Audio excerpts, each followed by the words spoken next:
Hey everyone, Chris Renshaw here again. Sorry for the lack of episodes last week, but I didn't think 2 videos of me playing more Pokemon Go would really appeal to everyone. Some of you probably, some of you probably not. But I just came back from watching Batman the Killing Joke, which is a DC animated movie that is actually for release today, Tuesday, the day this is going up. But I found out that our local theater was doing a part of there's the Phantom movie things where they do concerts and special things that they show in theaters.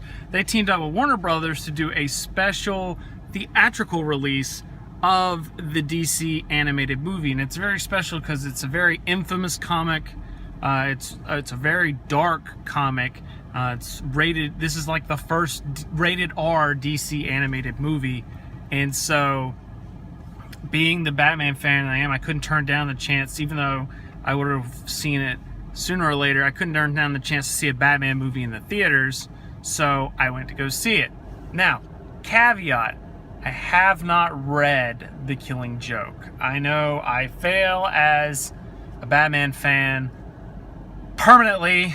I will have to remedy this, although it did succeed in the fact it makes me want to go read the comic to know how how well they did. But I do know the basic outline of The Killing Joke, and I know the plot line and all of that, so I was able to relate that bit.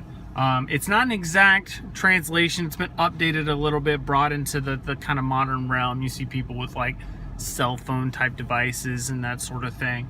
And I think there's a little bit of embellishment, but so things I did like. I like there's Easter eggs throughout the series or throughout the movie to like Batman the Animated Series, and you know, that sort of thing. It's nothing ovate that glaring that makes you think that this is definitely canon as a part of that universe, but it's just slight nods. Like there was a still on the back computer that just relates to a couple of scenes from the movie.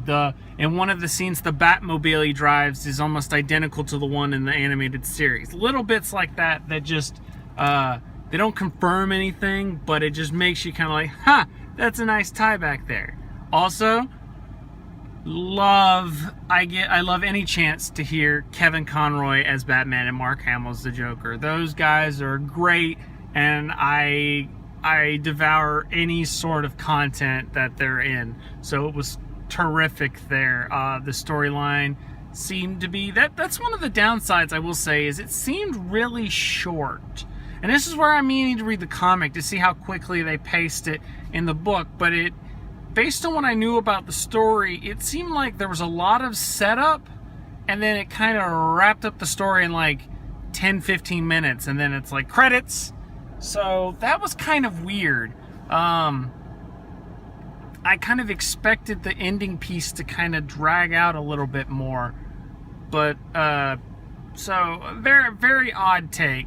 So that's my kind of quick and dirty thoughts on Batman the Killing Joke.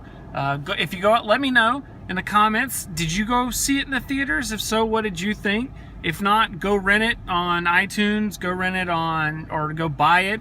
If you're a Batman fan, then you're gonna want to see it, then definitely buy it. If you're a person that likes DC movies, it's a little dark. It's very dark. I will correct it. It's a very dark movie. So it's definitely a rated R. This isn't like kid stuff and this isn't foul rated R. No, this is pretty like, involving some serious subjects, kind of dark. So anyways, let me know if you liked it in the comments below, and I will see you guys next time.